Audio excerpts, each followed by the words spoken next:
ना, जिसमें 12 किश्तें देंगे हम और 2 किश्तें देंगे पीसीजे। है ना फायदे का सौदा? Jeweller for generations, PC jeweller. Zoom in. Slow motion, slow motion. Location change. जिंदगी की पिक्चर में इंटरवल नहीं होता। एक्सिस बैंक, बढ़ती का नाम जिंदगी। Action. ये है कोयला। चलिए इसे पावर प्लांट में डालते हैं, जहां इस्तेमाल होगी सुपर क्रिटिकल टेक्नोलॉजी, ताकि बने इतनी पावर जो दे रोशनी शिखा, अली और हरी काका के स्टडी लैंप्स हो। ऐसे कई तरीकों को अपनाकर हम बनाते हैं पावर एक खुशहाल दुनिया के लिए। Jaiprakash power ventures limited, the power to do good. ये है टीवी 18 और आप देख रहे हैं CNBC आवाज। Presented by Mahindra Navistar, बदल रहा है भारतीय ट्रकिंग को। In association with IndusInd Bank, आपने चाहा हमने किया।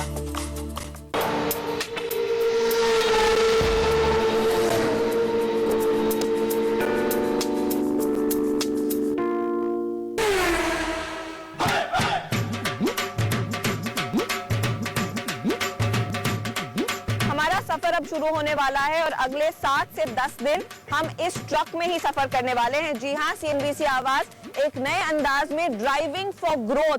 हम जो सफर तय करेंगे वो जालंधर से मुंबई का है और आसान सफर नहीं होगा, क्योंकि इस ट्रक में मैं अपने साथी नीलेश और अजय के साथ रहने वाली हूँ। हमारे साथ नरेश अरोरा भी होंगे जो हमारे जालंधर के रिपोर्टर हैं, और हम देखेंगे कि देश की स्थिति कैसी है।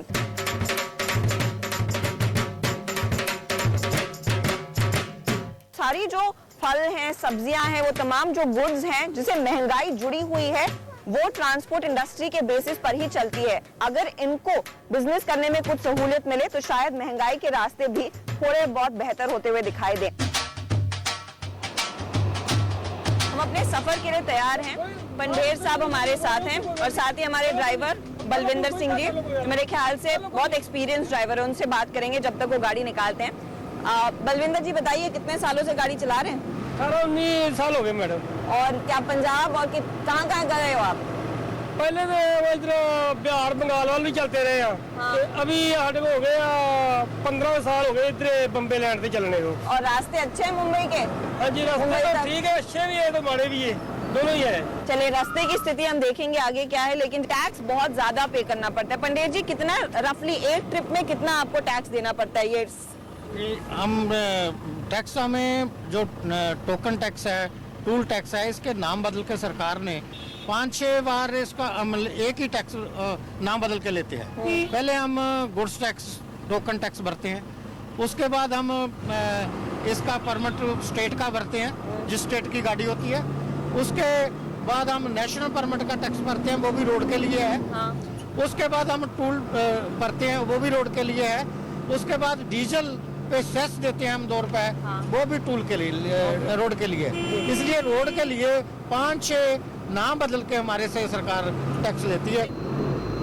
पंजाब के लहलहाते खेतों में हम सबसे पहले मिले आलू के किसानों से। काफ़ी ज़्यादा पानी की शॉर्टेज है, ग्राउंड वाटर नीचे जा रहा है। पंजाब में जो अनाज है उसकी सिक्योरिटी रखने के लिए यहाँ पर जो कैनाल सिस्टम है वो रिचार्ज होना बहुत ज़रूरी है। जो क्लॉज डायरेक्ट सब्सिडी की हर एक आदमी को अट्रैक्टिव लगती है कि हाँ, अगर मुझे मिलनी है तो मुझे डायरेक्ट दे दी जाए। क्या वाकई में मिली है डायरेक्ट सब्सिडी? कुछ नहीं मिला है। एक्चुअली हुआ ये कि इन्होंने ओपन फर्टिलाइजर रेट पॉलिसी बना के फार्मर को जो भी कोई प्रोटेक्शन पहले मैकेनिज्म चल रहा था, कोई स्टैंडर्ड रेट्स के ऊपर फर्ज करो DAP 457 रुपीज़ के आसपास में मिल रही थी, जो 460 रुपए की DAP सडनली अब 1100 रुपए की मिल रही है। एग्रीकल्चर लैंड पर वेल्थ टैक्स तो चाहिए नहीं। जो इंडस्ट्री की लैंड है उसके ऊपर कोई वेल्थ टैक्स नहीं है। तो जहाँ वेल्थ की जो कॉस्ट कीमत चल रही है 15 लाख से 20 लाख पर एकड़ है, उसके हिसाब से जो वेल्थ टैक्स लगता है इतना फार्मर दे ही नहीं सकता है। अबोहर तक पहुंचे हैं हम। काफी शाम हो चुकी है, ठंड बढ़ रही है, लेकिन कीनू देखने की पूरी दिली तमन्ना हम पूरी करने के लिए यहाँ पर पहुंचे हैं। खेत तक पहुंच नहीं सके, लेकिन यहाँ पर कीनू की वैक्सिंग चल रही है। फाजिल्का से कुछ ही दूर है अबोहर, जहां कीनू के करीब 30 पैकेजिंग प्लांट हैं। कीनू के इस पैकेजिंग प्लांट में पीक सीजन में एक दिन में करीब 100 टन कीनू पैक होकर देश भर में सप्लाई किया जाता है। अबोहर को लोग कैलिफोर्निया ऑफ पंजाब भी कहते हैं और यहाँ के किसान अब अपनी मेहनत की सही कीमत चाहते हैं। किन्नू की फसल तो बहुत भरपूर फसल है, तो भाव नहीं अच्छा इसमें मिल रहा। अगर यहाँ पर आप क्या फैसिलिटीज चाहते हैं? स्टोरेज की फैसिलिटी? स्टोरेज की चाहते हैं, वो सरकार जो हमारे को ऐसी कंटेनर दे, ट्रेन दे, ताकि ये अरब कंट्री तक जो माल जाए, तो इसका भाव है ना काफी अच्छा मिल सकता है, किसान को अच्छी इनकम हो सकती है।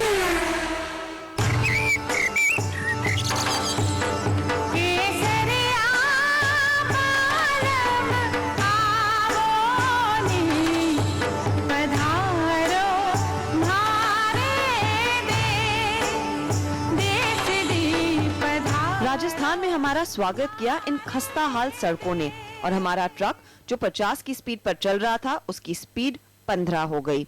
इंफ्रास्ट्रक्चर पर इतना पैसा खर्च कर रही सरकार को एक नजर इन सड़कों पर डालनी चाहिए।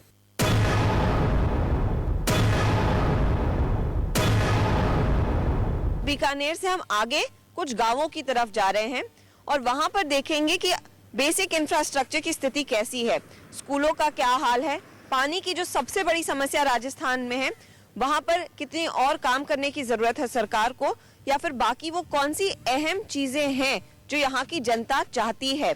बीकानेर से करीब 125 किलोमीटर दूर हम खाजूवाला की तरफ जा रहे हैं। अब खाजूवाला बीकानेर की एक तहसील है जिसमें करीब 32 ग्राम पंचायत हैं और 300 गांव।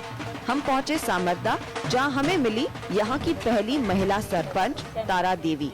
ये 5वीं बार है कि तारा देवी इस गांव की सरपंच चुनी गई हैं। रेगिस्तान के बीचों बीच यहाँ हमें दिखे सरसों के लहलहाते खेत। सालों पहले बनी इंदिरा गांधी कैनाल योजना से यहाँ के गांव में नहर का पानी पहुँच रहा है, जिससे खेती में आराम मिला है। लेकिन यहाँ आज भी पीने का पानी लाने के लिए लोगों को 8 से 10 किलोमीटर दूर जाना पड़ता है। अभी तक सिर्फ हैंडपंप जो लगने थे 100 हैंडपंप मेरी पंचायत में स्वीकृत हैं, वो शुरू हुए हैं, अभी 2 दिन के अंदर शुरू हुए हैं। लेकिन वाटर वर्क्स का जो काम है सामरदा में वो अभी तक शुरू नहीं किए गए। यहाँ हेल्थ सेंटर नहीं है और जहाँ सेंटर है भी वहाँ डॉक्टरों और नर्स की कमी है। स्थिति इतनी खराब है कि 5 गाँवों के लिए एक ही नर्स है। हम चाहते हैं कि हमारे गाँव में डिलीवरी की सुविधा और एक लड़कियों के लिए 12 तक स्कूल होनी चाहिए। इस इलाके में एक ग्राम पंचायत में 7 से 8 स्कूल हैं। बच्चों को पढ़ने लिखने का शौक भी है।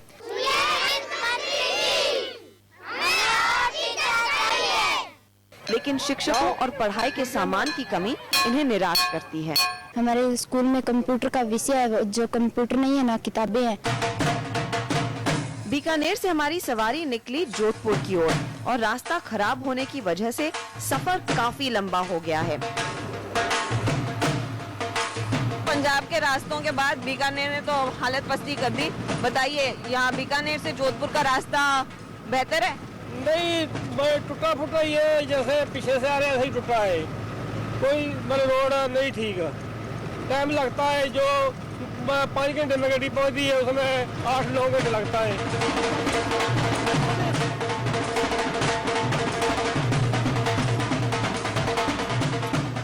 अपने पेट में कूद रहे चूहों को शांत करने के लिए अब हम रुक रहे हैं एक ढाबे पर। रास्ते की स्थिति बहुत खराब है जी, और रोड सारा टूटा पड़ा हुआ है, और समस्या बॉर्डर वाली समस्या, बॉर्डर 24 घंटे लग जाते हैं, और रास्ते में आज जो पुलिस वाले हमारे को परेशान करते हैं, 200-500 रुपए ले लेते हैं। आप एक ढाबा चला रहे हैं, महंगाई का आपके बिजनेस पर कितना असर पड़ा है? मैम ऐसा है कि 100 के पीछे 35% इसका प्रभाव पड़ा है हमारे बिजनेस पर, क्योंकि जिसमें ऐसी है कि इस महंगाई की मार के कारण से हम जो आने वाले ग्राहक की पूरी संतुष्टि नहीं कर सकते। जो पहले हमारे ये स्तर था कि हम 100 रुपए के अंदर 5 रुपए के अंदर संतुष्ट थे, जबकि अभी ये पोजीशन हो रही है कि 100 रुपए के अंदर 105 हम जेब से खर्च कर रहे हैं, तो भी हमारा ग्राहक संतुष्ट नहीं हो रहा है इस महंगाई की वजह से।